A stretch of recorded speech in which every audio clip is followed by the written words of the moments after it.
আসসালামু আলাইকুম গাইস, ঈদ মোবারক। নাগামরিচের শুভেচ্ছা। আসুন আমরা নাগামরিচের আচারের রেসিপিটা দেখে আসি।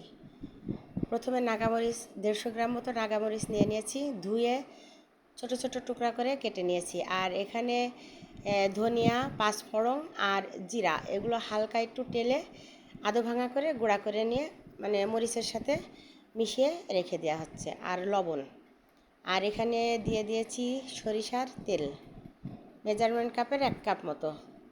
তেলের ভিতরে মরিচ গুঁড়া আর হলুদের গুঁড়া দিয়ে একটু ফুটিয়ে নিতে হবে।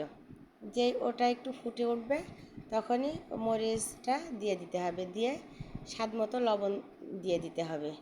দিয়ে একটু যেই ফুটে উঠবে চিনি দিতে হবে, আর দিয়ে দিতে হবে চিলি ফ্লেক্স। আর বাকি যে মশলার গুঁড়াটুকু ছিল সেটুকু পুরোটাই দিয়ে দেওয়া হচ্ছে।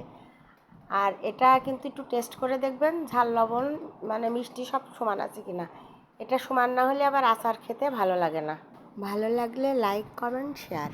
আর ইউটিউব থেকে যারা দেখবেন প্লিজ সাবস্ক্রাইব করে পাশে থাকবেন। আল্লাহ হাফেজ।